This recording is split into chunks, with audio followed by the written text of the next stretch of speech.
Right now, we're going to welcome our Washington correspondent, John Gallagher, as our first live guest with our top story today. John, thank you for joining us this morning. Hi, Kaylee. Thanks. Good morning. It's great to have you, as always, and we've got a really interesting 7 a.m. story that posted from you this morning. 2021 was a year of a lot of government involvement in freight, I feel like. From the infrastructure bill to the establishment of the supply chain task force, there's a lot of pending legislation going on that impacts our industry.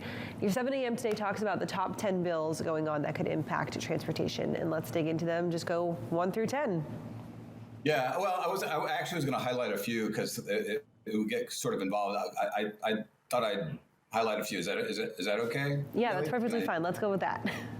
Yeah, because and because I wanted to actually start off by saying I called it the top 10, and but it's so hard, there was a temptation to sort of rank them in terms of like most likely to pass, and I kind of held off on that just because it's so hard to try to predict what Congress is going to do. I mean, they only pass in total 5% of all bills introduced, roughly speaking. I think I mentioned that, and so instead I just sort of put the top 10 in terms of how they affect freight markets and our audience, our readers and listeners, and so. So I just want to put that caveat there. So but I did put the first one as the Ocean Shipping Reform Act, which we've talked about here before, because there are two bills, one in the House and one in the Senate, that would give FMC these broader powers over the carriers in terms of how these carriers charge for demurrage and detention, basically container late fees, and just how they balance their imports and exports. And I put it up there because it's got this solid bipartisan support in both bills.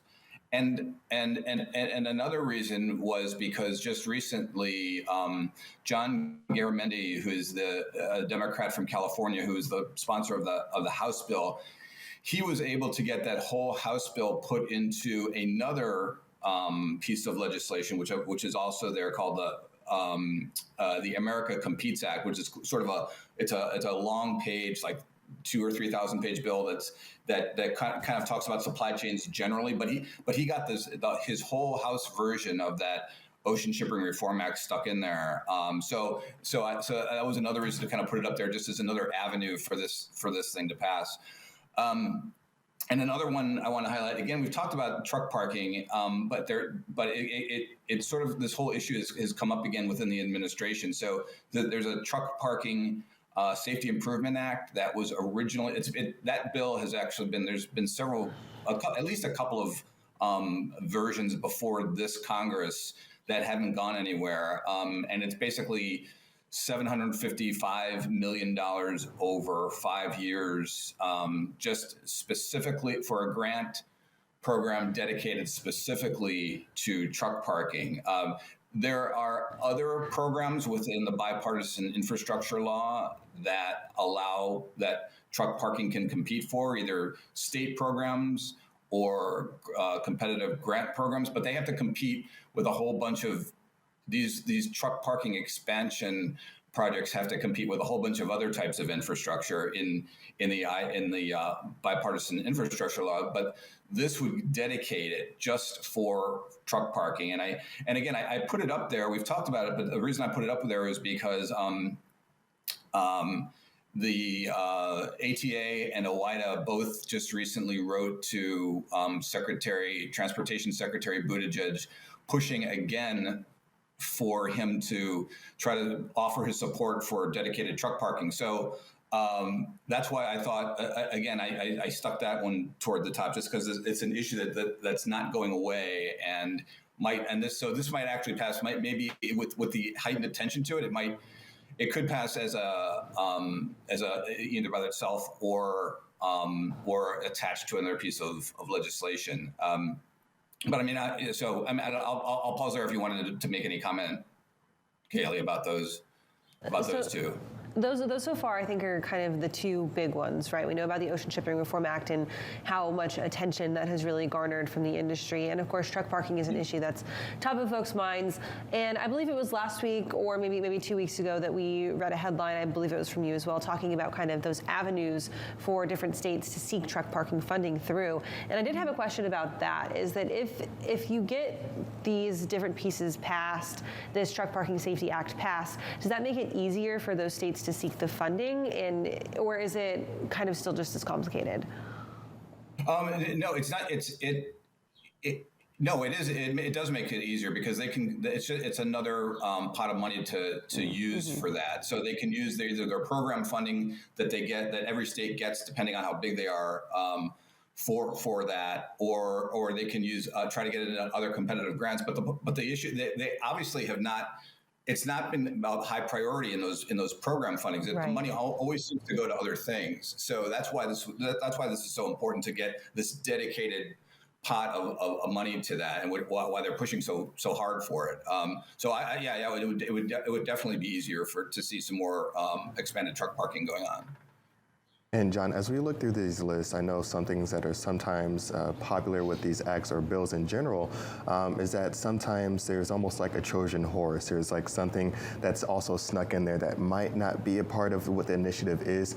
Are you seeing any of that happening right now with any of these bills that are listed right now that might be a little bit less of a popular initiative that's going to be attached to a larger act? Not really. Not, at least not as far as freight is, I don't think so, Anthony. I didn't see it in the ones that I listed there. Now, there's a bunch of other ones that were introduced, of other freight-specific bills that were introduced late last year, but they were very partisan. They were introduced by Republicans, and they were more sort of the symbolic thing. They were just kind of, it was symbolic. They were all like focused on the supply chain and making sure that Christmas wasn't canceled. Is what they because that was kind of, it was very partisan. But those aren't going. They're still pending, but those aren't going anywhere. But I mean, as far as like a Trojan horse that. And the ones that I listed there, I didn't see that. Now, I did want to highlight one, the Coast Guard Authorization Act. Now that's interesting because that's kind of what they call like a must-pass bill, meaning it reauthorizes a whole federal department.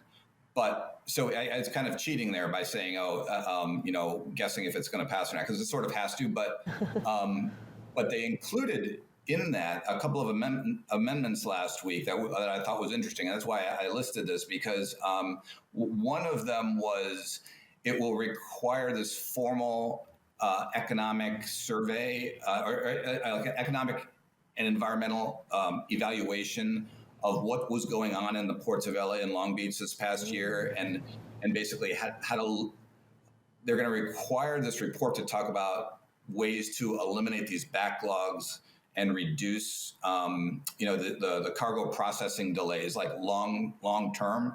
So that's interesting because this is a must-pass bill. So that's going to have to this report for whatever it will be worth will have to go into that bill, and it also. Again, more of a topical thing. On another amendment was attached to it that would ban all Russian vessels from entering the U.S. Now, that's obviously a direct response to what's going on with Ukraine. But and that's sort of interesting because just last week, Biden signed an executive order banning Russian energy imports, and a lot of the Russian, a lot of ships that come to the U.S. are moving like LNG. I think LNG was included in that ban. So that would sort of take care of that. Biden's executive order would sort of take care of a lot of Russian flag ships that are moving LNG.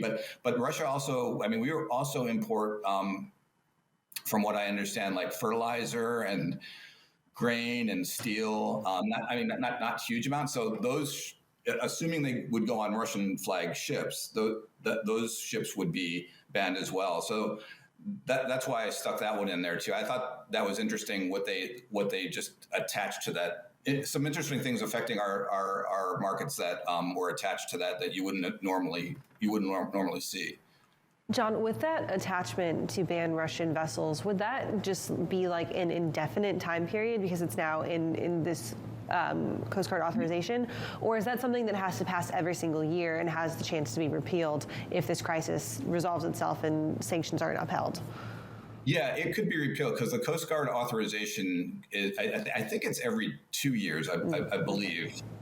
So yeah, so the next reauthorization they could take that out or leave it in.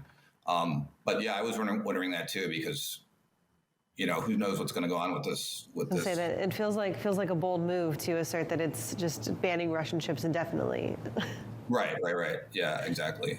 And before we let you go, I just want to touch on this one that's in here. It's got a really long name, Facilitating Relief for Efficient Intermodal Gateways to Handle Transportation Act, which spells freight, which I just think is great.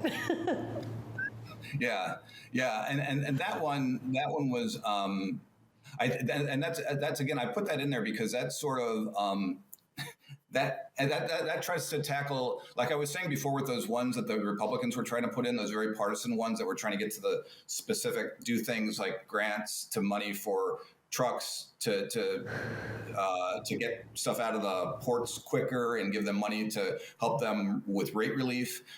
This one is more of a long-term one, and I don't think, if I remember correctly, it didn't have a lot of co-sponsors, but at least it was trying to tackle long-term supply chain issues. And I can't remember the exact provisions that were in it, but that's why I put that one in, because it was trying to take a long view and not just this, let's make sure Christmas isn't canceled this year.